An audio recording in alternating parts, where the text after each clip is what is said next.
All right, so introduce our next speaker, Amy Schmittauer, also known as Savvy Sexy Social.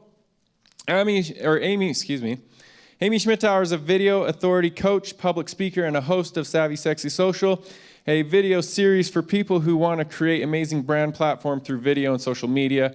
Amy writes, hosts, and produces the show, which has achieved more, if I can read this right, has achieved more than 600 episodes, impacting business in almost every country in the world. And these advocates have helped the YouTube channel amass nearly 3 million views, contributing to Amy's portfolio of work of the platform totaling over 10 million views. She is an internationally acclaimed public speaker and an educator, voted #1 best speaker at Social Media Day San Diego in 2015, and with high marks at events such as Tropical Think Tank, HubSpot's Inbound, and Social Media Marketing World. Please welcome to the stage, Amy Schmittauer.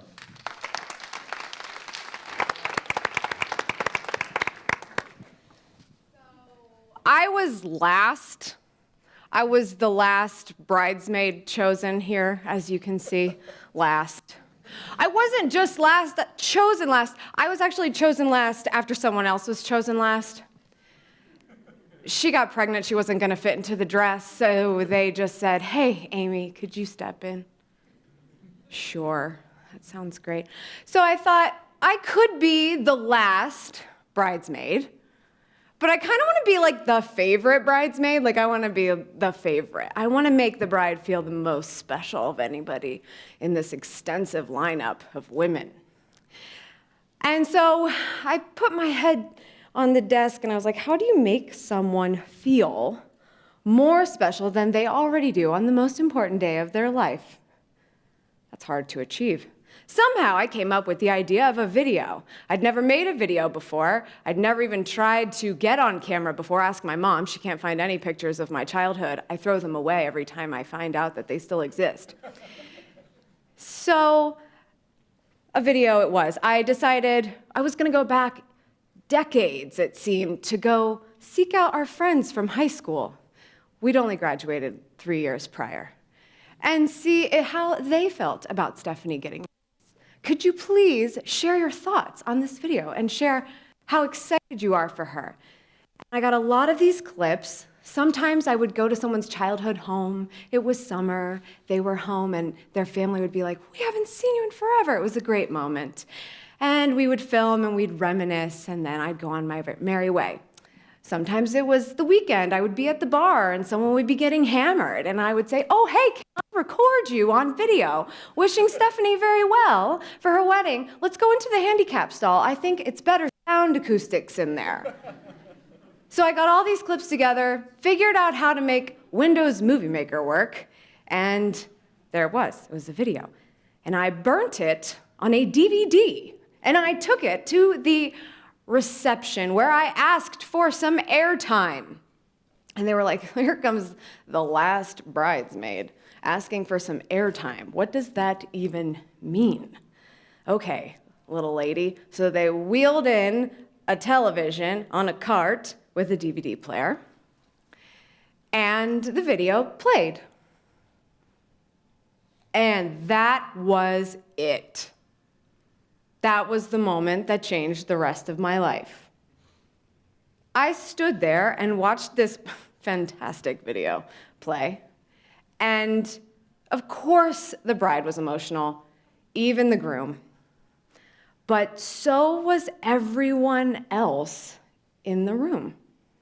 And I was looking at grandparents and friends and cousins, watching a montage of people that maybe they saw at lacrosse one time, or maybe they saw in a homecoming photo, but didn't really know, but were so emotionally moved by the goodwill of their thoughts on video. Crying. I had their emotions in the palm of my hand for 5 minutes and 35 seconds. And that was it. That's why I make video. That was the first video that I ever created.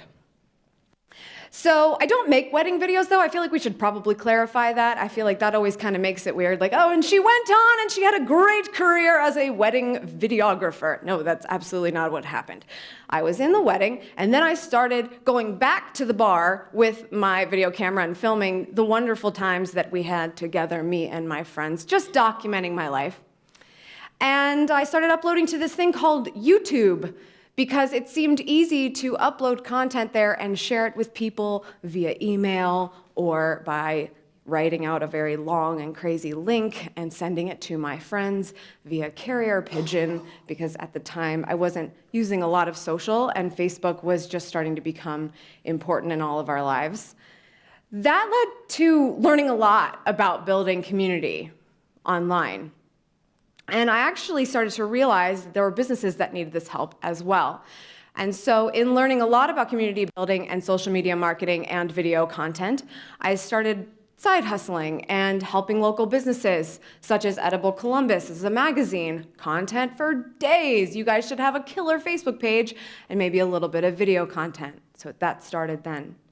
And then I went to my first conference. That was Blog World in Las Vegas, the last good Blog World that ever would be again. And I really learned I was on the right track. And maybe I wasn't gonna stay at my regular job anymore, because what I was doing was helping. It was impacting people. And I was able to do it all on my own with my own business. So that's when I decided it was time to start working for myself in video in 2011. Was anyone uploading video in 2011 in this room? Not very many. But that's what I started to do. Savvy Sexy Social launched that year. I had the Schmittastic channel, lots of shenanigans, as I said, just documenting the fun times. But Savvy Sexy Social was dedicated to helping those businesses that wanted to learn how to use social media better. So that's when that channel started. And that's today, with longer hair and side swoop bangs. So you're probably thinking, okay, video, we gotta do it. Everyone's telling us we gotta do it. So like, we just gotta test it out a little bit. Everyone seems to be having fun. And they're like, come on in. Come on in. It's really great, it's really great. And you're like, no, please, God, no, please let me out of here. I can't possibly. I understand. It's tough. Face, camera, talking, normal. Not awkward at all, I'm sure. But it's okay. Let's dive into a fear that you're probably going to present to me first, other than your own personal issues, and that could be the fear of gear. Lots of times before people come to terms with the fact that they're not quite ready to get on camera as a personality, they're more concerned about the fact that they may not have the right equipment. So let's just break that one down. Does anyone remember 1969? I know I do. 1969, the Americans put a man on the moon. We put a man on the moon. Like, does anyone ever just like grasp that? This is what the Apollo guidance computer specs were. Shall I read them to you? Processor speed of 1 megahertz. Just one, they didn't need more than that. Just one's good. Memory, 2,048 words. It wasn't even measured in something real.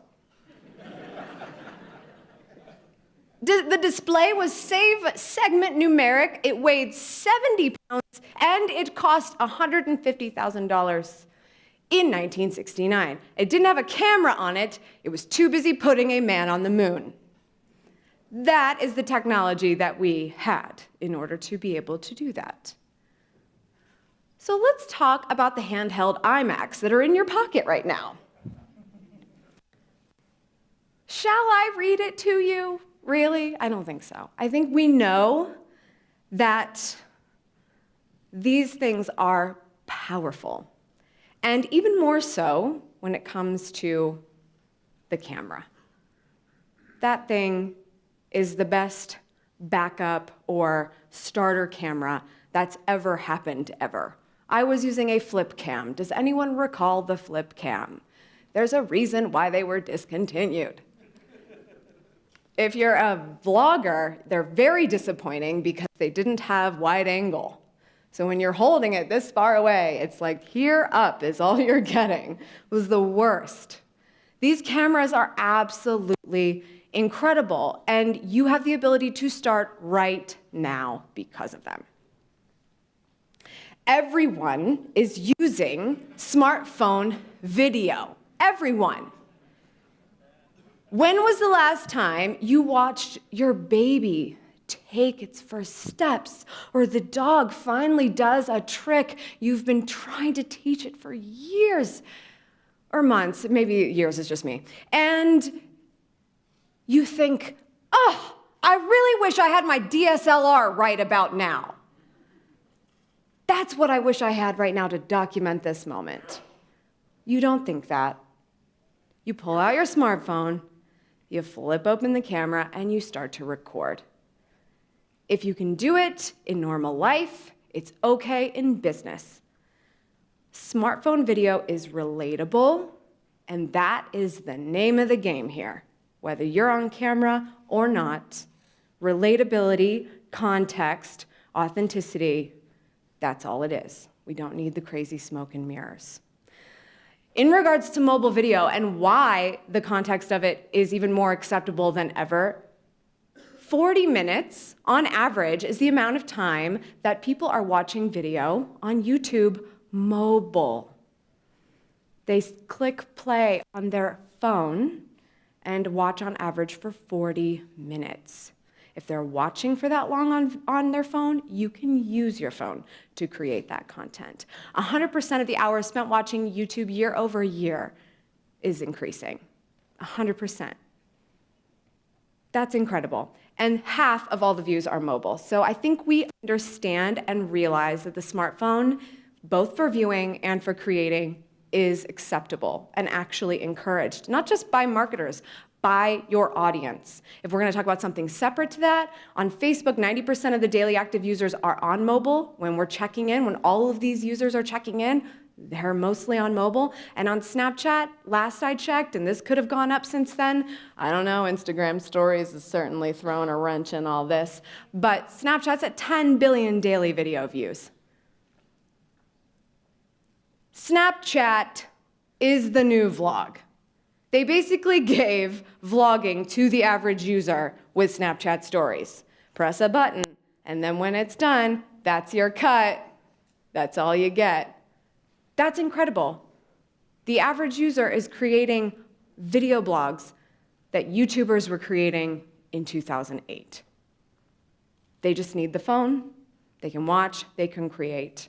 And if you want to hang with them, you'll do all of the above. Everyone is on mobile. That is the bottom line here. They are, you can be too. Get past the fear of gear, use the phone, start to record, do not waste time. It is too vital. But if you're going to start, you need to be effective. So I'm just gonna go through a couple of tactics if you're gonna get past the fear of gear and walk out in the hallway after this session and make your first video because you'll be so amped to do it when we're done. I promise, it's gonna happen. What can you do to make it a little bit better and be effective? There are tools you can use to upgrade the experience. We don't have to have shaky video because the technology is increasing and getting better, but we can also use our own tools to make them a little bit better. Get a tripod. They make them in travel sizes now. It's adorable. You can expand the lens and add a little bit of a different experience with the Allo clip. I love this for some more wide angle or a fisheye or something to that effect. And of course, the Rode SmartLav Plus is the best way to increase your audio quality just anytime you're anywhere on the go. And I will even use this with the voice recording app if I'm using another camera and the audio quality is a little bit of a variable. I will record the audio to the voice memos app and sync those two later. That microphone is probably the best investment I've made in smartphone video upgrade. If you do not have good audio, your video is worthless. Wind, traffic, construction, all those things. Going outside is a little bit of a variable. it will kill your video. So make sure that the audio is on point. And that's one way you can do that with your smartphone. You can edit on your phone. Personally, I think this sounds like no fun whatsoever, but you can get the Adobe Premiere Clip app that's available on both OSs. iMovie obviously is Apple only. And if you're not into the idea at all, as I am not, but don't want to invest in software, YouTube has an editor built into it. Upload your clips in unlisted mode or private mode, drop them into Creator Studio Editor, and export a final project. You can even export a final project, download that, and upload it to Facebook. They offer it completely for free, no obligation. I love YouTube. And then, of course, back that up, because I know y'all were cheap and got the 16 gigabyte, okay? So get the clips off your phone and upload them to the cloud. I'm sure you have your favorite option, and YouTube is a great one as well. Just for point of reference, I have uploaded episode 642 on Tuesday, and 165 was the episode when I upgraded equipment to the DSLR, and that was because of this guy. So he taught me how to use a better camera. I wasn't really coming to terms with it. I wanted to stay with something very basic. I wanted to drive home the point that you can use whatever you have. But episode 165 is when I finally upgraded. You can prove to yourself that you need it first before you need to upgrade. Just going out and buying the equipment is not going to get your content plan on lock. It's just an expense and something else to collect dust. So let's talk about the keys of video if you're actually going to get started. That's going to make it effective. And no, you will never beat Chewbacca Mom, but it can still be pretty good. So the keys to video are the following: content design, content flow, and content distribution. There's more to a successful channel in any platform, but this is what's going to give you that infrastructure to get started that's going to make it a great video experience from a content perspective. So starting with design, there are 3 elements in play here: your brand, your mission, and your medium. Think about who your brand is and what is the mission of that content. That's only the beginning. The medium to where you're going to upload the content is going to change how it will actually be done. A video that is effective on YouTube is not as effective, or could be effective, but in a different way, on Facebook. They're very, very different places. I will talk a lot more about YouTube today, but obviously happy to take questions at the end about Facebook as well. But remembering that context is everything, and the platform you're on, how videos are watched, how they are played, how they are received is everything, and that is going to determine how you design. I never start a strategy without a clear statement that says what the purpose of the video is for. The video strategy is for. Who do you make videos for? Specifically, we talked about buyer persona a lot at this event. If you have not started to work that out, if you do not know it already, you can't make video. It's just for you. And so if you're hoping for a great deal of traffic when you're just making something to please yourself, you can only press play so many times and recycle the page.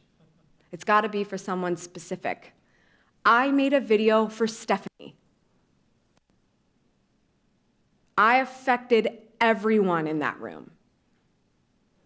Make video for the one, you will help the many. I make video for who? Fill in that blank. And then about what? What is it that you help people with? What is it that you talk about? What is your area of expertise? What is that? And this can get more fine-tuned as you start to dive deeper into what the purpose of the channel is.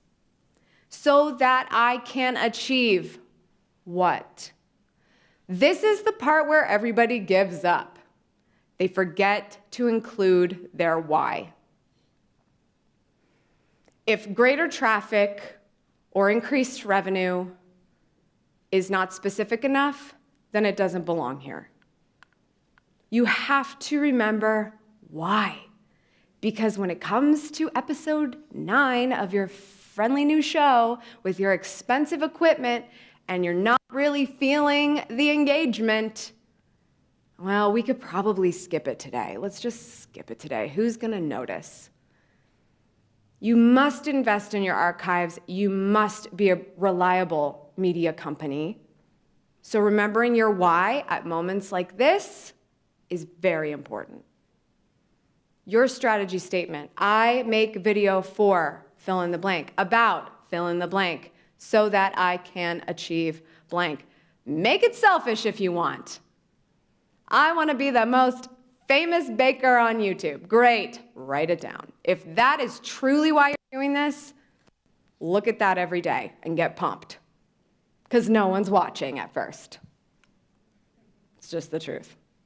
I want to point out a few really great examples of YouTube channels that I respect and love, and they are very clear when you arrive and when you watch what you're going to get. MKBHD is one of the leading tech review channels.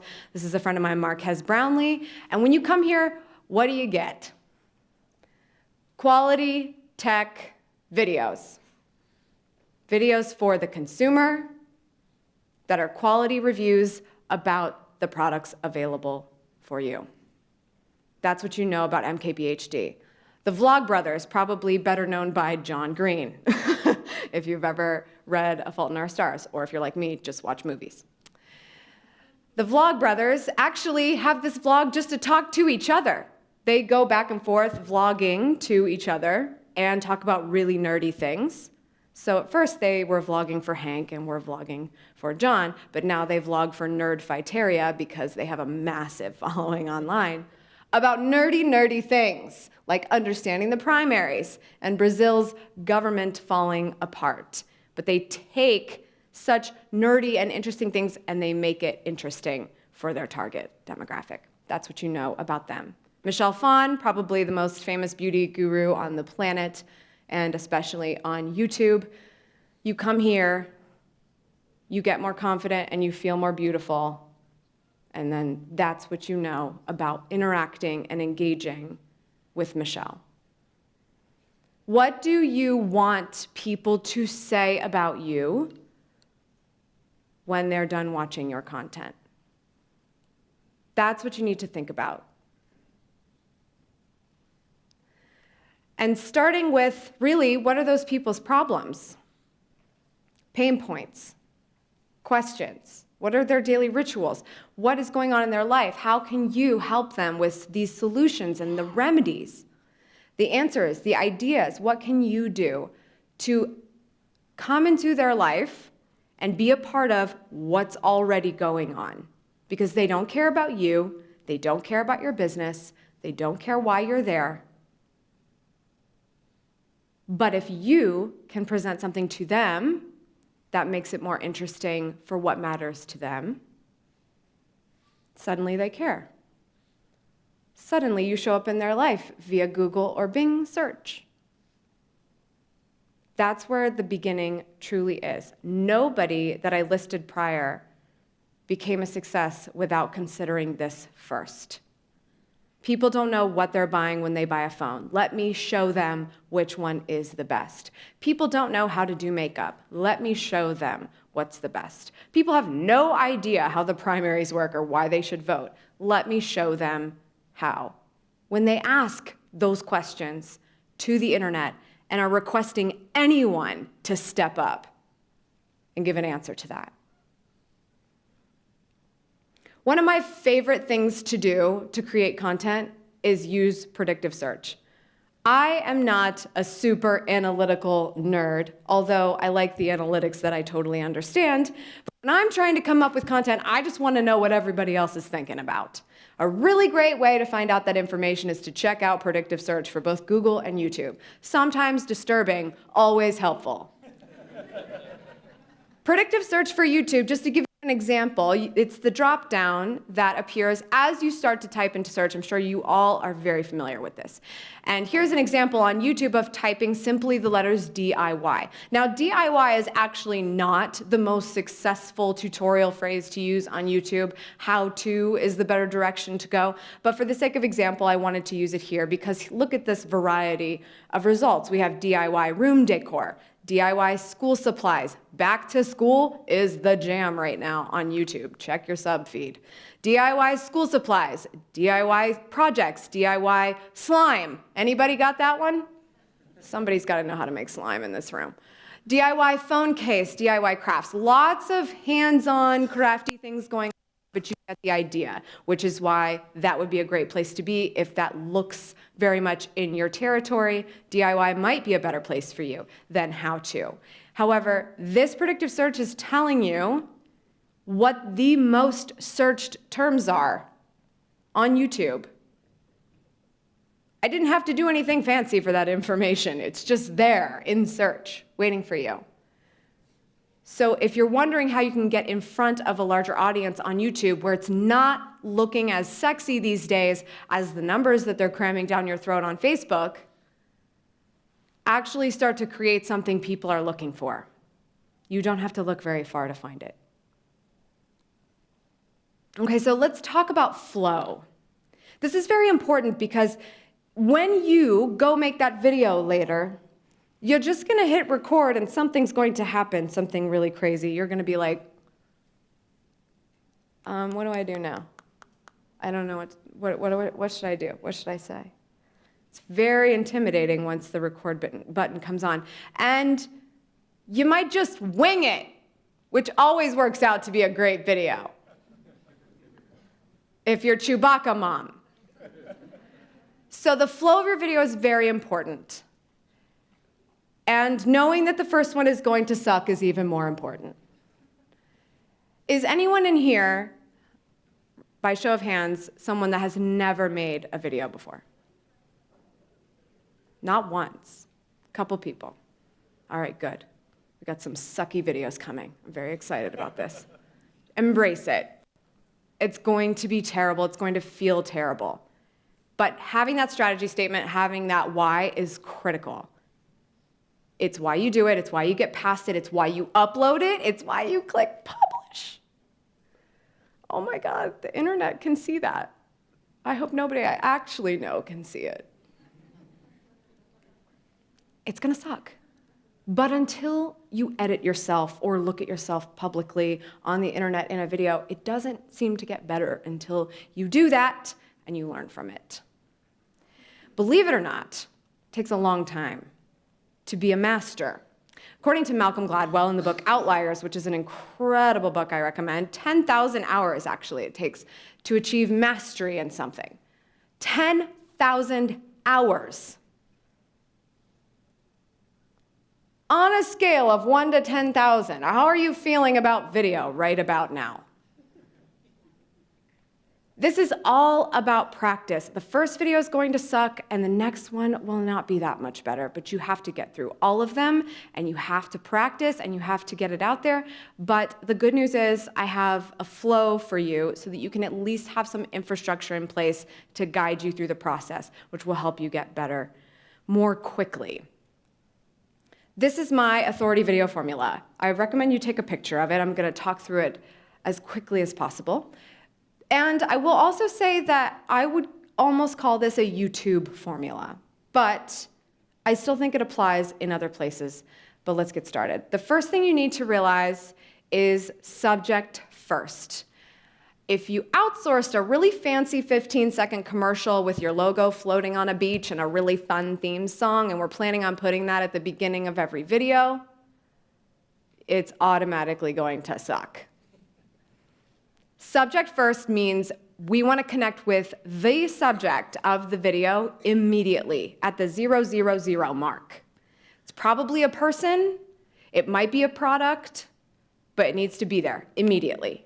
Make eye contact from that first moment. Subject first. And loyalty treatment, my favorite, and usually the one people email me about after I speak because they still don't quite understand.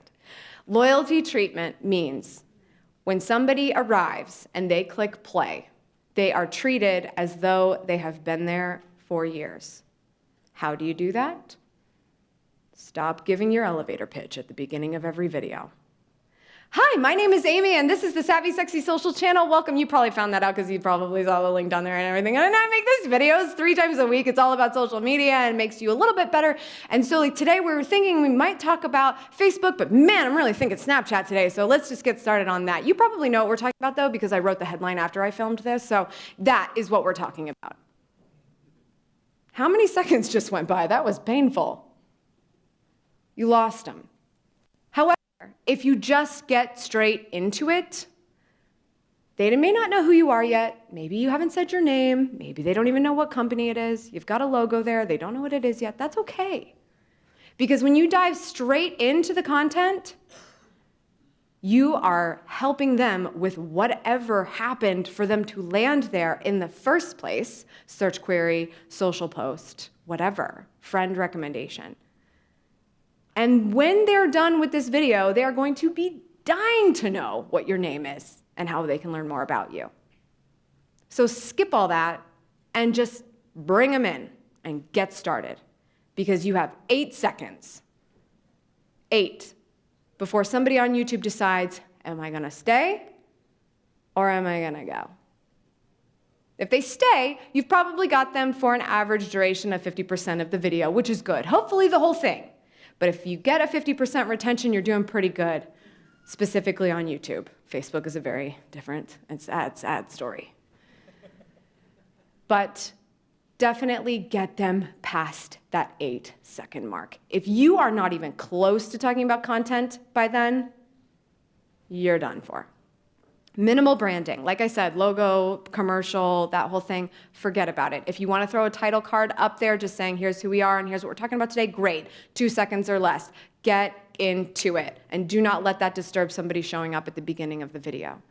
Get it done. Rich content, generous content for the entire video. Deliver. Make them want to come back for every single thing you ever do, even if they don't care about the content, because you were so generous with what you delivered that day. And then it's time for the close. This is your time. This is the whole reason you get to do this. This is awesome. Factor that time in. If the video is probably around 2 minutes of content, ideally, then factor in about 30 seconds for you to close.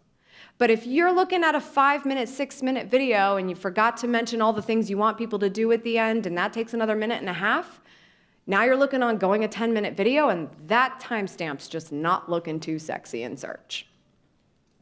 Depending. You've got to look at competition and really see what you're dealing with.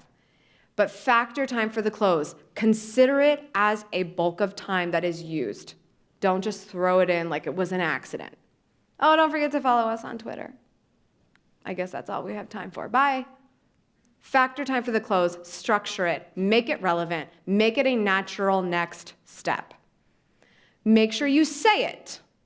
Again, beautiful graphics are amazing, but if you don't call the action, it will not be taken. How many of you have been watching a YouTube video and then opened another tab while you were still watching it to check email or Facebook or whatever? We do it. It's fine. So what happens if they're still watching your video, but they don't hear the call to action? It's just some fancy graphic that's thrown up. Not gonna work. Call the action. You are now their thought leader. They are watching your content. They got to this point in the video. You need to tell them what to do next. Subscribe to this channel. Join this list. Get our free download. Join our next webinar. Buy our product. Whatever that thing is, say it. Don't just display it. 2 to 5 minutes is what I like to recommend. This is changing constantly. Long-form content is performing very well on a lot of different platforms, but here's how I like to consider this. If no one knows you exist, no one's going to have a lot of patience for you. So if the decision I am making or someplace where I'm looking at timestamps or however long the video is, and I'm looking at a 10-minute commitment, a 15-minute commitment, a 30-minute commitment, and I don't know who you are yet, I don't know that I have time to find out who you are yet.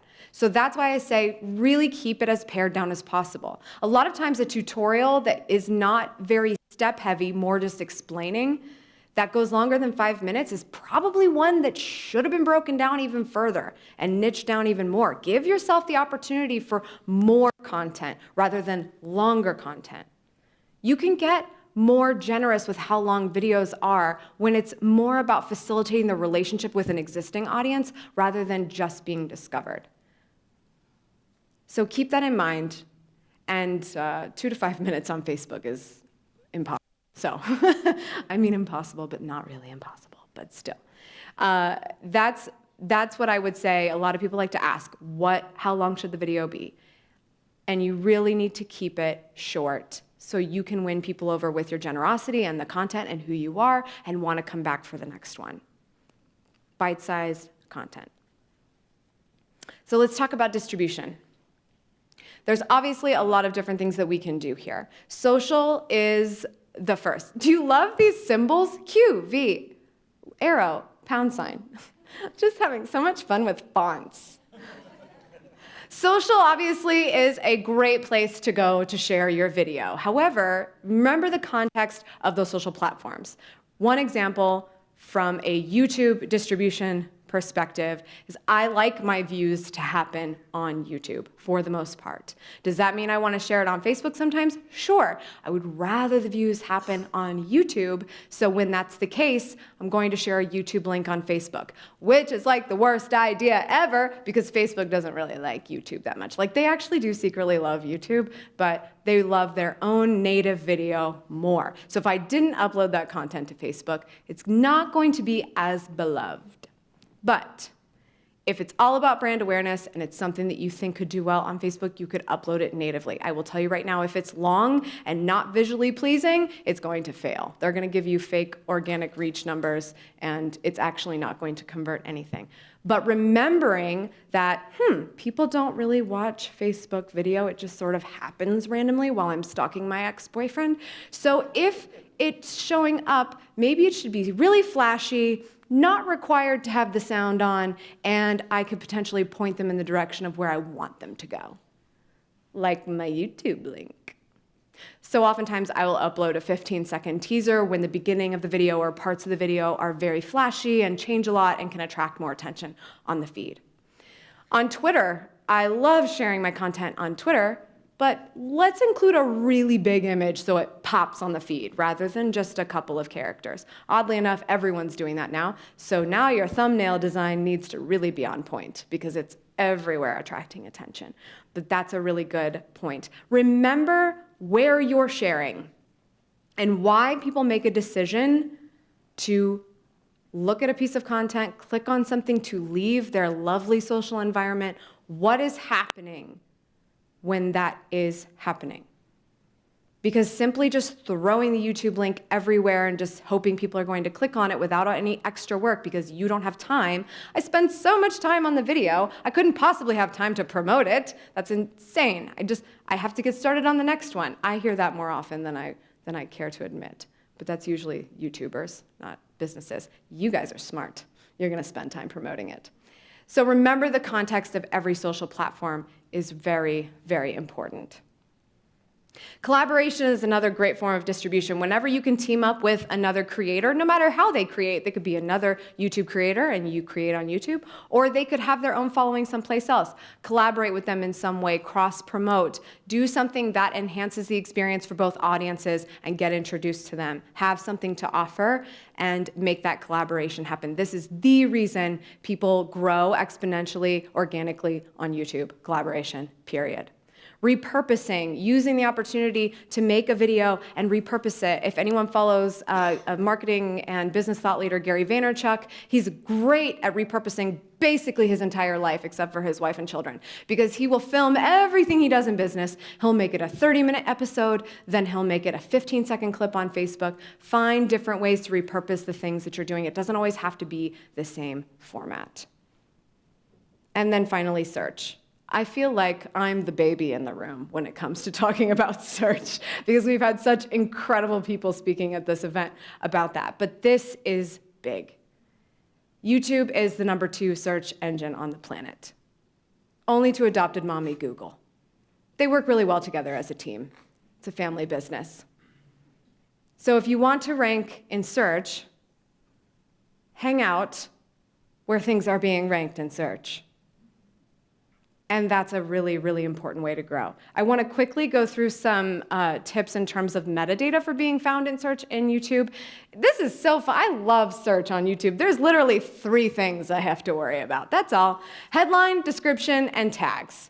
The first 5 words of your headline are the priority. Make sure your target keyword is there. Do not waste time with your series titles and the name of your company in your headline. It's wasted space. Your description also needs to have that same keyword to reiterate it. This, in the first 2 lines, is going to show up in Google search, thanks to that meta description, so keep that in mind. And tags are the way to cover your bases. Make sure that keyword is there. The misspellings of it, the other alternatives, they need to be in the tags. This is just a quick sample of what all those things looks like. Headline, description, tags. What's the hardest part? Starting. I put him there. I would like for you to take out your smartphone, please. I want you to hold it up in front of your face and open up the video camera feature. All of you. I see you, those of you who are not participating.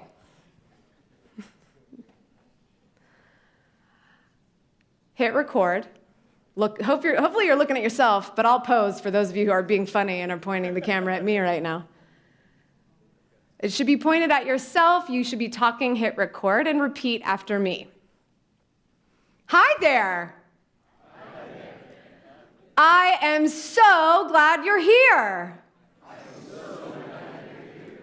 I have something incredibly important to tell you.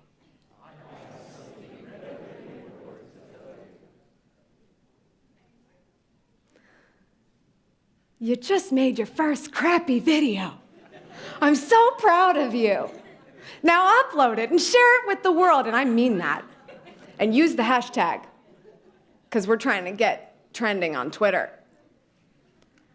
Seriously, because by uploading that, by letting people in and by seeing your face and showing that you are willing to show up,